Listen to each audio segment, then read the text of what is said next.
FM Magazine.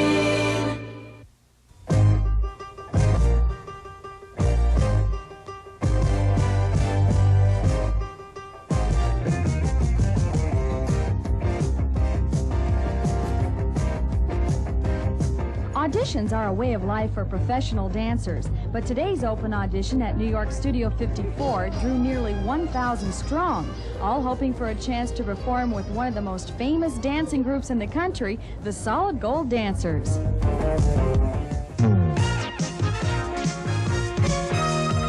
Welcome to Solid Gold. Solid Gold is entering its 4th season on television, and a big part of its tremendous success as a music variety show is the sexy dancing of the Solid Gold Dancers. When the show found an opening in the group, they decided to hold a nationwide search. Okay, ready?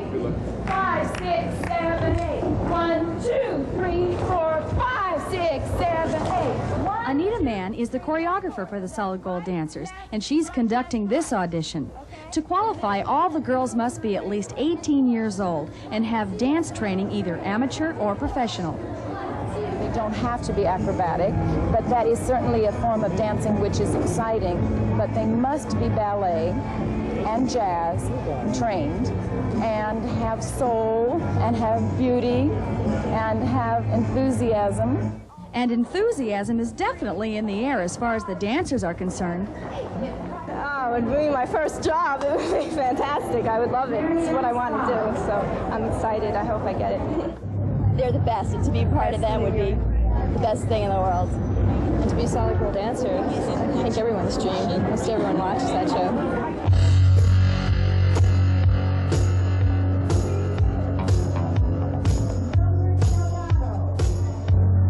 Submitting resumes, the girls are called by name in groups of 75 and must learn a short routine in record time.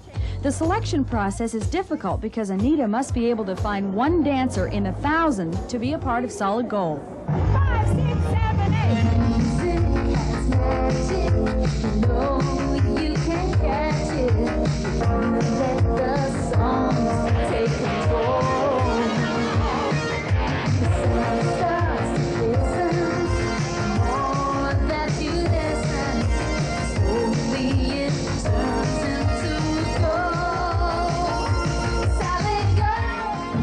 And you can step over there.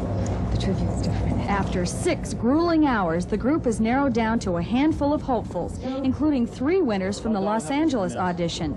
And emotions range from nervous excitement to disappointment. Can I see Kim and Raquel come out here for a moment? It's down to 2 girls, and the moment of decision has arrived. We're going to ask Raquel if you would start on the show, please. 26-year-old Raquel Joe has been dancing since she was 12, and winning a spot on Solid Gold fulfills a dream. The first time I saw the show, I was so excited because they finally put very good talent and dancing on television. So it's a thrill to be part of that. Now, Raquel just began her new job this past Saturday, and you'll be able to get a chance to catch her this coming Saturday at 6 o'clock on Channel 44's Solid Gold. And don't miss it. No. Coming up next on our entertainment page, what would bring Mick Jagger, Liza Minnelli, and Robin Williams all together on the same TV show? Wow, that's quite a group. You said it. It's all a part of cable TV's Fairy Tales.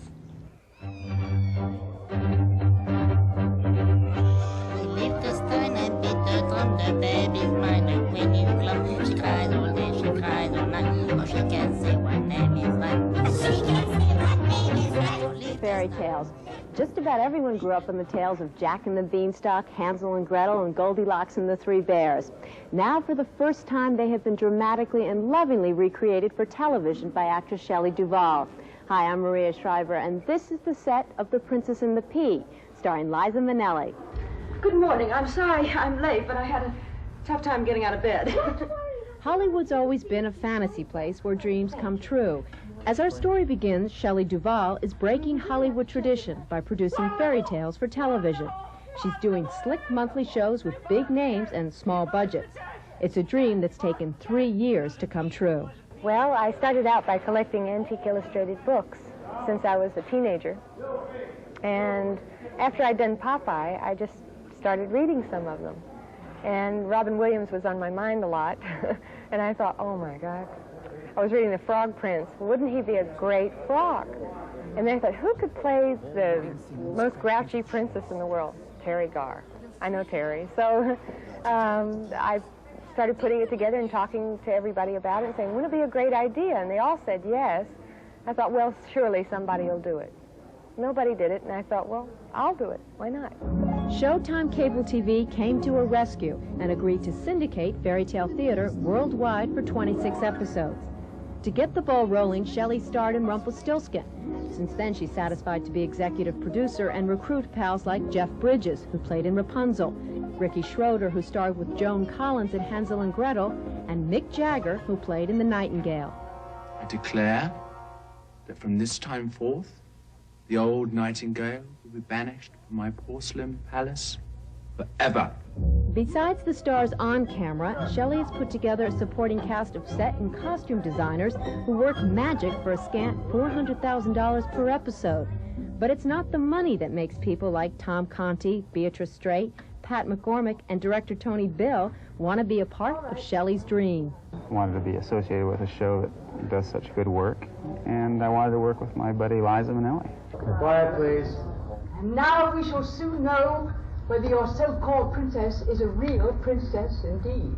I don't know how Shelley pulled this off. I mean, a lot of her friends and people who really adore her were rooting for her to make this work, but nobody suspected that it would be such a major success. Age-old stories, big-name stars, and a sparkle of wit have proven that classic tales can make entertaining television. Once upon a time, these productions were simply a dream, but in Hollywood, dreams can come true. Fairy Tale Theater is a modern-day story with a happy ending. Kellogg's Special K, a delicious way to help stay in shape. You stretch, you bend, and kick, extend, and every day you start with a K, Kellogg's Special K. High-protein, low-sugar Kellogg's Special K cereal now has bigger, crispier flakes to make your low-calorie Special K breakfast delicious. It's sure looking good on you. Watch, wait, great shape. To stay this way, take to the K, Kellogg's Special K. Okay.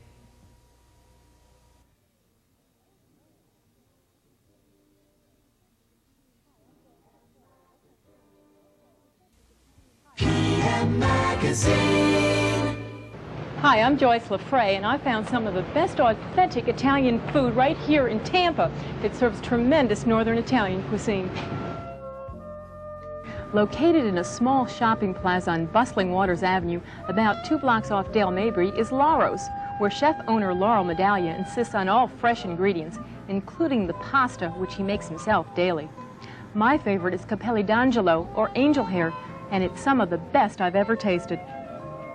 Now, the appetizer selection here is so varied, it's difficult to decide which one to try.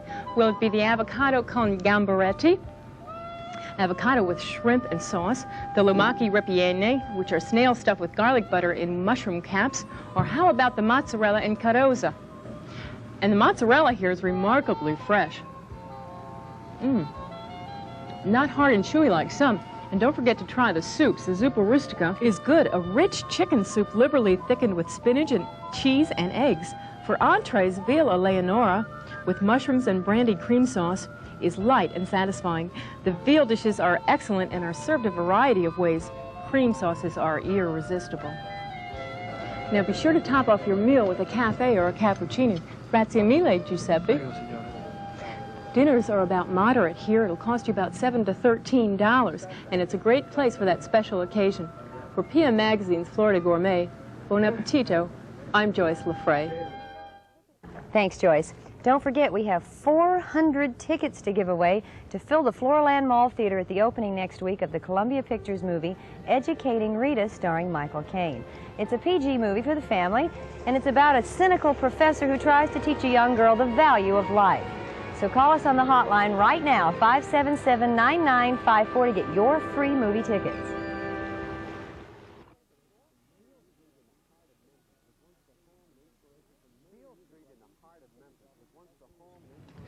Beale Street in the heart of Memphis was once the home and inspiration for many music legends such as Elvis Presley and B.B. King. But then the magic of Beale Street disappeared, until now, and many of the music legends are back. Beale Street. It had become a street paved with rubble. Its buildings boarded up or torn down. Its theaters closed. No one walked on Beale Street. No one played at Club Handy. The street was silent. But as you might have seen this past weekend on network television, Beale Street is alive again. This American landmark where the blues were born, where every night was Saturday night, is hopping once more. Let's look back at Beale Street in its heyday and meet some music legends who were part of the Beale Street scene.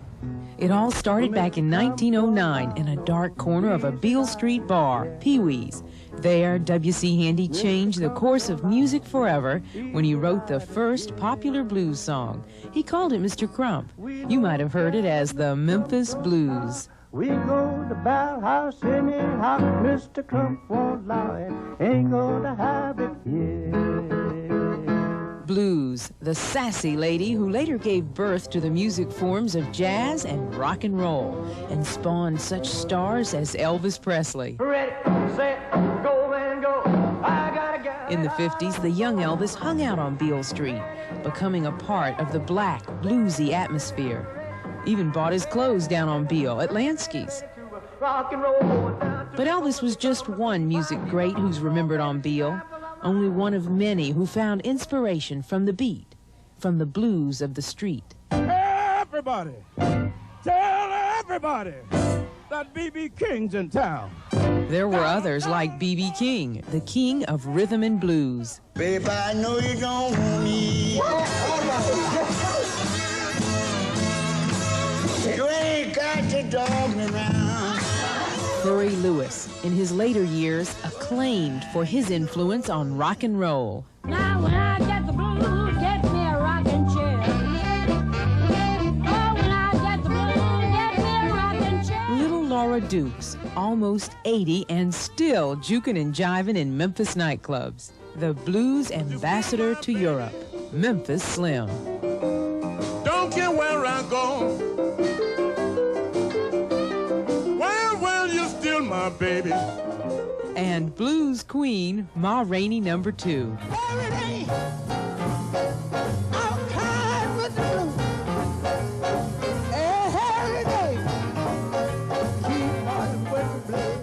And what was the street like back when Ma, BB, and the others were part of the Beale Street scene?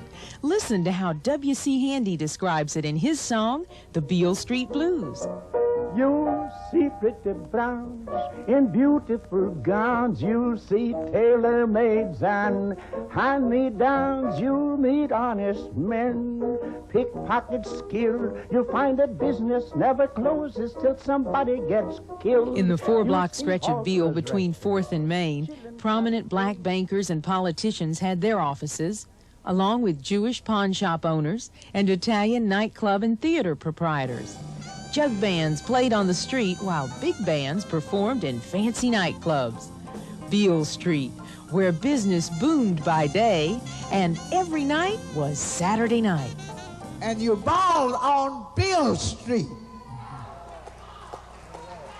So that's the reason I want Beale Street back. I had a hell of a good time on Beale Street. I'm gonna take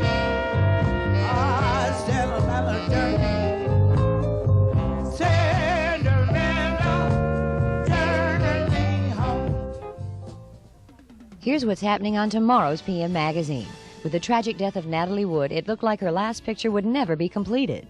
See the remarkable story of how her movie Brainstorm was finally finished. Then go to New Zealand for a different kind of roundup where cowboys corral wild deer by helicopter. And you'll see whole city blocks and skyscrapers rise instantly thanks to the wonders of time-lapse photography. Don't forget, for your free tickets to the movie Educating Rita, give us a call on the hotline 577-9954. Also, the deadline for your Sesame Street Color and Draw contest is this coming Friday, 12 midnight. Get those entries in. See you tomorrow. Bye-bye.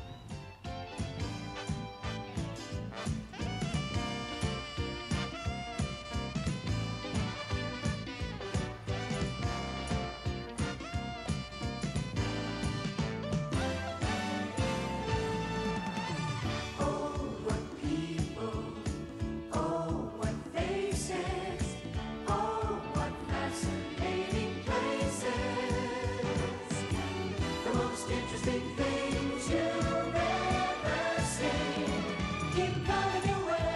PM Magazine. Coming your way. PM Magazine.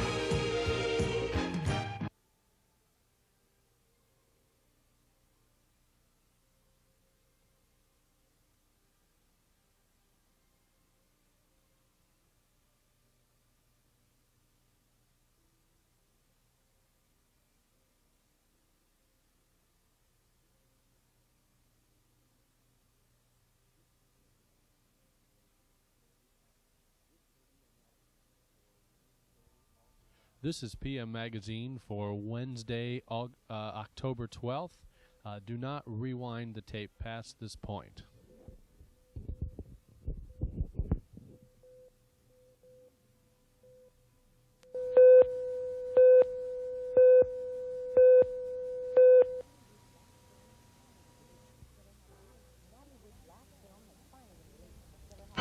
Natalie Wood's last film has finally been released. Discover how the movie was completed without its star, next on PM Magazine.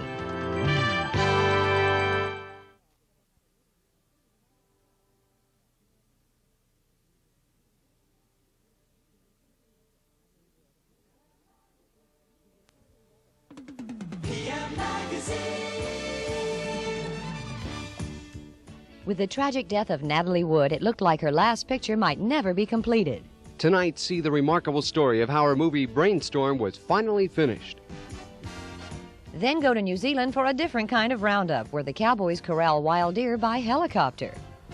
And you'll see whole city blocks and skyscrapers rise instantly, thanks to the wonders of time-lapse photography. Hi, everybody, and welcome to the Wednesday, October 12th edition of Tampa Bay's PM Magazine. I'm Linda Scott. And I'm Stan Rhoads, and right now we're going to travel around to the other side of the world. This is where we're going to find rugged outback adventurers who are capturing wild animals from the air. This is New Zealand deer country, the bush. It covers 500,000 acres with some of the most majestic scenery in the world. Because there are no roads invading this scenic wonderland, and because of its size and dense growth, the bush is practically inaccessible on foot. This remote characteristic makes it the perfect setting for deer to breed and roam free. It's a climate and environment unlike deer country in America, so in New Zealand, deer are hunted a different way, not with bullets, but with nets, and not on foot, but by helicopter.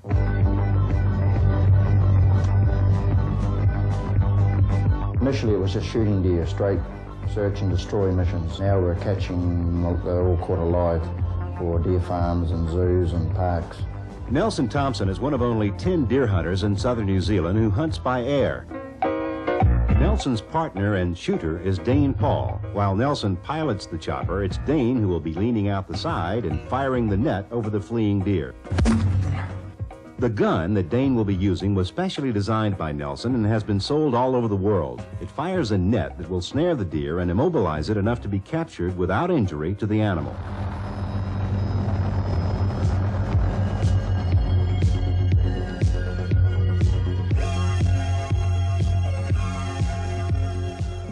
Quite dangerous. There's a big risk there. You're flying over rough country all the time.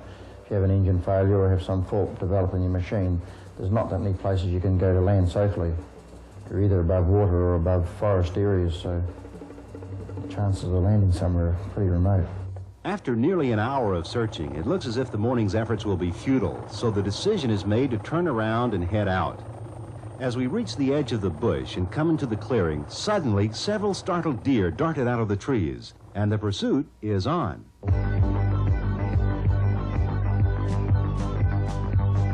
The maneuver requires precise skill from both pilot and shooter. Nelson must herd the deer in the correct direction, while at the same time avoiding getting too close to the trees.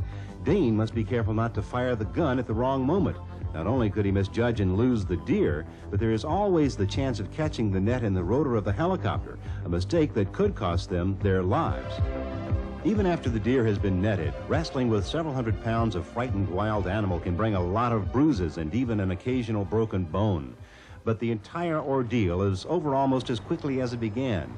The deer's legs are bound and the animal is attached underneath the chopper and, like a baby being delivered by a stork, carried harmlessly away to a holding pen or deer farm where it will be used for breeding to supply the venison market in Europe and America. They monitor it fairly closely, and they're only solely for breeding purposes to build up numbers on deer farms. Live capture and breeding on deer farms is the most humane and environmentally sound method of controlling the deer population. So as long as there are deer to hunt, Nelson and Dane will be there, skimming the treetops in one of the most exciting jobs in the world, in one of the most beautiful countries on earth.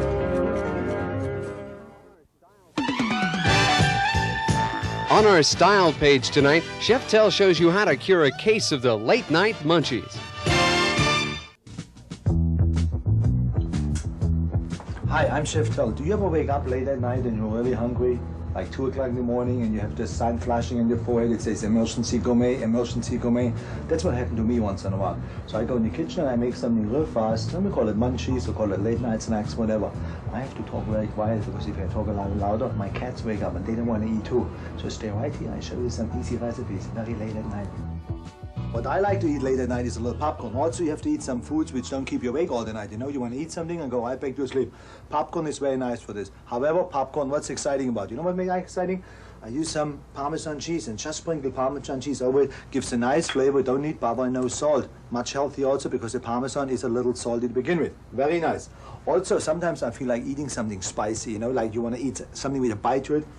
Everybody has sandwich, so I take sandwich meat, I should say. So I take some of those slices of sandwich meat, and I have here some cream cheese with horseradish. You just mix it up, 3 tablespoons of horseradish with a little cream cheese, and then you roll it up like this and just make some little rolls out of it. You can eat it like this, not much starches, very nice, a lot of protein. Or what I do once in a while, I just take a slice of American cheese, take another slice of this salami, just like this, and a little more of this horseradish mixed in there, roll it up like this, just nice. Also, what's very good, if you eat once in a while, some popcorn with some chocolate sauce. Now, you think I'm crazy, but 2 o'clock at night, it tastes really good. Believe me, chocolate sauce with popcorn. Also, once in a while, a hot dog is just terrific. You heat it up, little mustard, just like this. Hold it before I eat this. I show you how to make a sundae real fast, too. So hang right there. Okay, to make a little sundae, you see, I already have some ice cream in here. Little chocolate, little vanilla, just fine. You put it right over here, and what I do now, I put some fruit on top. You can use any fruit you have at home. I have no fresh strawberries late at night, so I use some canned fruit. Little pears, little peaches, just like this. Put it right on there. Not too much, just a little bit. Also, I buy this stuff, it doesn't have too much sugar in there, so you really can go back to sleep. I like something crunchy, so I put on some peanuts. There's nothing nicer than peanuts late at night. Yes, there is, but that's a different story. What we also have is a little chocolate. See this? Just make a little chocolate sauce. Now we put the chocolate sauce right. Oh, I'm telling you, this is terrific. If you want the recipe, just send the letter tomorrow morning. I'm not going to say I see you, because I'm going to go back to sleep. That takes care of that. Let's go. Next, Natalie Wood's last film has finally been released. We'll discover how the movie was completed without its star.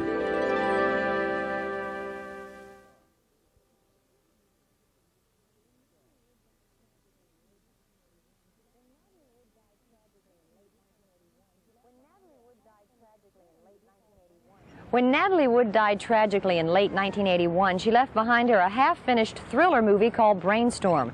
Well, that movie finally opened 2 weeks ago. Tonight we're going to talk to the other stars and the producer of Brainstorm, who had to finish the movie without her. Plus, we have our own interview with Natalie Wood on the set of the movie, which just happened to turn out to be the last interview that Natalie Wood ever gave.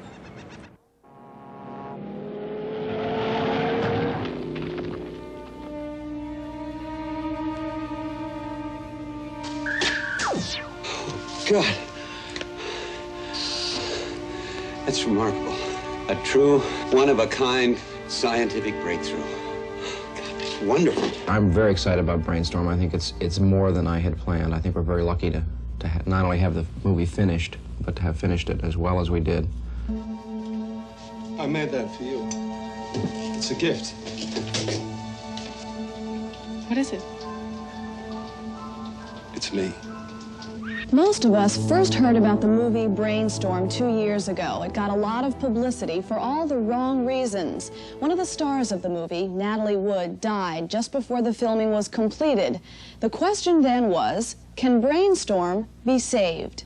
MGM temporarily abandoned the picture after Natalie's death, but producer and director Douglas Trumbull fought legal and emotional battles to continue the project. If I had felt at any point during the process that this movie shouldn't be completed because it was going to be exploitive or tacky or or poorly executed because something really major was missing, I certainly would have called it off like everybody else.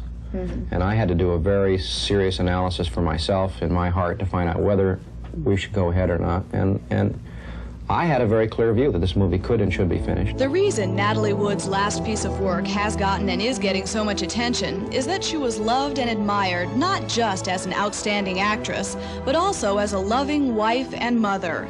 While she was filming Brainstorm, we spoke with her and her husband, Robert Wagner, about their fairy tale relationship. It turned out to be Natalie's last interview. I was walking down the hall. I was under contract at Fox. That was my, that's my grammar school, really, was 20th Century Fox, because, you know, they really did have a terrific schoolroom there and everything. And while I was under contract, I saw this fabulous-looking guy who was about 18 or 19 walking down the hall, and I said to my mother, well, when I grow up, I'm going to marry him. So that was it. I did. I think we are a dream couple because we do have all these things going for us, and we have been so lucky and been so fortunate, and the public has been great to us, and the work that we're in we've been very successful in, and that's been wonderful to us, and we have each other. I think the main thing is to try to be together as much as possible, so that everybody, you know, so that you're with your kids enough and with your husband enough and with yourself enough and doing your own thing enough. We blew it, didn't we? We sure did. I didn't understand. Nothing's changed. Brainstorm is a science fiction movie about a revolutionary invention. The invention is a machine that can record every physical, emotional, and intellectual sensation experienced by a person. Through the machine, these sensations can then be re-experienced by another person. Academy Award-winning actress Louise Fletcher plays scientist Lillian Reynolds. This is my project, and I don't want to see it end up on some defense scrap heap before we know what it's really about. When the movie was suspended, I was quite upset because this movie was important to me, I felt. And I also felt that Natalie was good in the movie, and she loved doing it. And it was the first movie she had done in quite some time. And I thought it was important that it come out for her. Cliff Robertson also stars in the picture and talked to us about the reaction to Natalie's untimely death. We were all shocked by it, but there was never, at least among the creative people, there was never a feeling that, well, this is it. We were all aware that she and I, Natalie and I, both had 4 days' work left, so there was not, we knew that it was quite feasible, indeed, fully expected them to finish the film. Because with 4 days, when you've already shot about 8 weeks, and they already shot the ending. So these scenes that she had were not that critical. It was just a matter of doing some rewriting. And we were all pleased that Doug Trumbull hung in there. In the movie, Natalie plays the wife of one of the scientists who invented the futuristic communication machine. And through the machine, Natalie and her husband, played by Christopher Walken, rediscover their love for each other. You may kiss the bride. I'm crazy about you. It's a secret.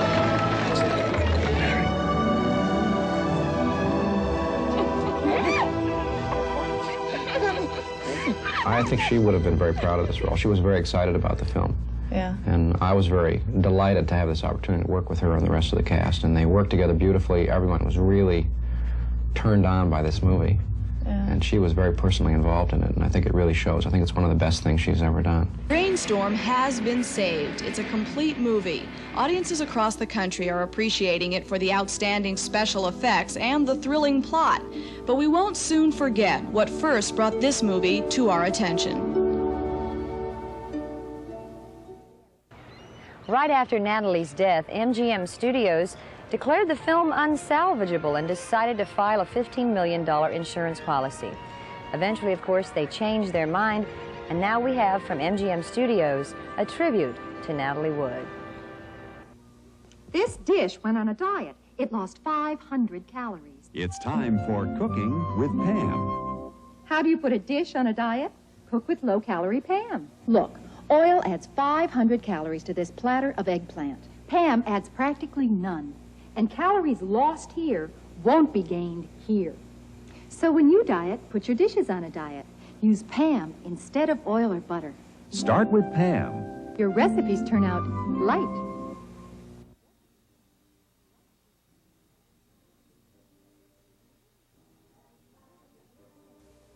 PM Magazine. We are giving away free movie tickets to the opening of the movie Educating Rita. We'll be giving those tickets away all this week. The opening is next Tuesday evening in Tampa at the Floraland Mall. Now, Educating Rita was a play that ran for over 20 years in London. It's a love story. It's a family story based on the sort of Pygmalion My Fair Lady premise of a young English teacher, an older English teacher rather, teaching a young woman about life. So we've got all these tickets to give away. You need to call us. Absolutely. Now, on Thursday, we're going to be showing you a sneak preview of what Educating Rita is all about. In the meantime, you can give us a call here at PM Magazine on our hotline, 577-9954, and get your reservations in there on those tickets. Now, Linda, do you wear hats? Do you like hats? Oh, I love hats. Well, tonight on our flip side, Bob Sarlat's going to take a lighthearted look at headgear. You know, a lot of people come up to me on the street and they say, Bob Sarlat, are these trends that you come up with week after week really all that big? Or are you just making them up as you go along? Case in point, hats. I think you'll find that with very little prompting, hats are on the tip of the average American's tongue. Let's find out, shall we? Sir, can I just have a moment of your time? I want to try an experiment. If you're going to put something decorative on top of your head, what would that object be? A hat. Yes, thank you. Thank you for helping us. Okay, sir, you're at the ballpark. The national anthem plays. There's something on the top of your head that you're going to take off. What is it? What matches a hat? You bet it is. Thanks. What do you and I both have on top of our heads? Hats. That's absolutely correct. Thank you for helping us. Sure. Yes, everyone seems to be talking about hats. But what kind of hats are hot, huh? Yes. Yeah. Yes. No. Take a guess. Wait. Hats were not cool for years. Some chalk it up to John Kennedy, who almost never wore one. Yeah. But I chalk it up to the fact that nothing can make a man look sillier. The fear of hats is virtually a genetic trait of the American male. Okay, Kimberly, I'm digging on this hat. But is this the kind of hat that when I leave here, some kid's gonna walk up to me and say, look, Mommy, look at that man with the stupid hat. Is that gonna happen to me? No. Are you sure? Yeah. But once that fear is overcome, there awaits for the discerning male a world of noble dignity, under the brim of the latest bogey-style fedora, or possibly a Panama. Kimberly, if you know me, and you don't, you know I was a real trendsetter. Tell me, what's the most popular hat in the store right now? This hat right here sells really good. Wow, any idea why? No. Guess it would be kind of hard to know, huh? The cap, too, is going through a revival. Particularly popular are baseball caps with obscure names on them. The more obscure, the better. This cap? No big deal. Just named a tractor company in Yugoslavia. Wow. Yes. Nice. Thank you. And finally, movies have made a big impact on the kind of hats we wear. Chariots of Fire brought back the old straw boater, which looks good on virtually no one. On the other hand, Raiders of the Lost Ark gave us this hat. And yes, I look great in it. Yes, and once you've found that one hat that says you and your hat will be inseparable. All it takes is a little courage. Mommy, look at the man with the stupid hat. That's not nice. If you're a child between the age of 2 and 12, we want to remind you to get your paper and pencil and crayons out and start drawing your favorite Sesame Street character. And what you can do when you've got that done is to send it in to us in care of PM Magazine, and be sure to include your name and address, because we're going to draw 25 winners. And each winner is going to get 4 tickets to go to the live show on October the 20th and visit with Linda and I. And it's going to be a lot of fun. So make sure you get your paper and pencil crayons ready and do that. Now, have you ever seen an entire city block built in about 10 seconds? We're going to show you how, and this man does it all with his camera.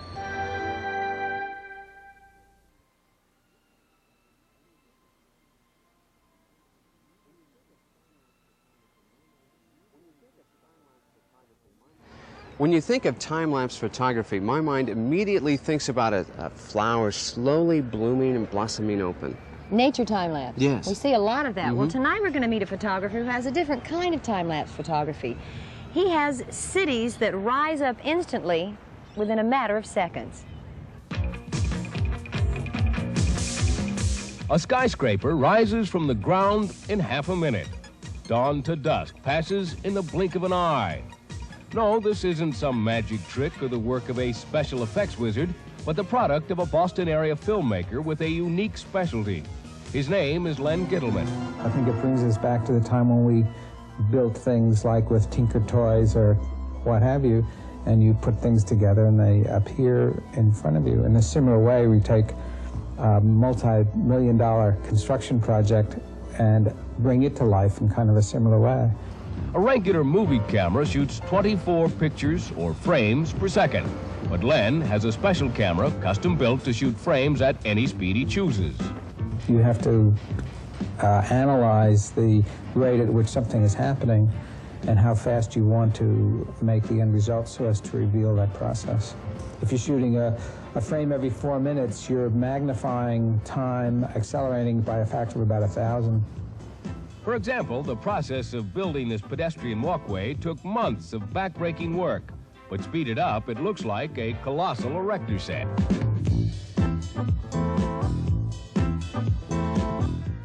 And Len goes inside the buildings, often winding up with some comic relief.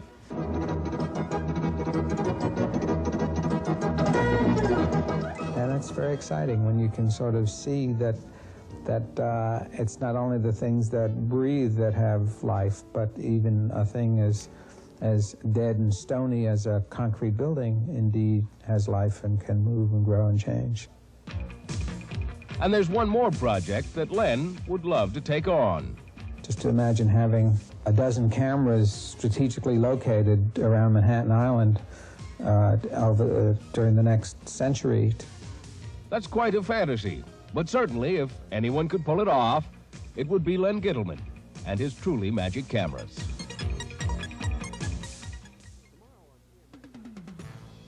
Tomorrow on PM Magazine, travel to Las Vegas for a convention of strippers. They come from all over the country for the Super Bowl of striptease.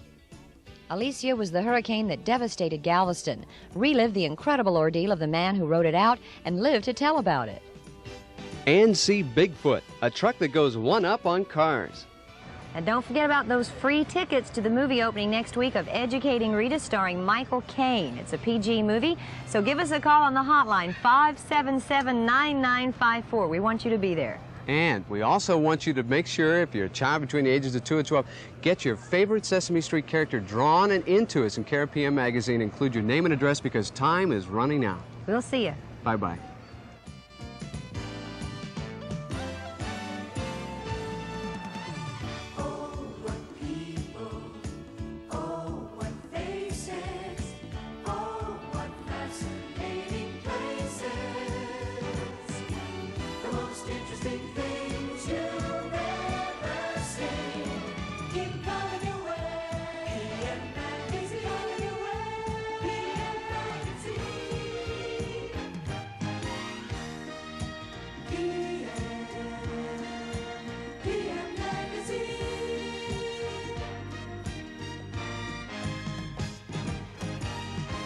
Interesting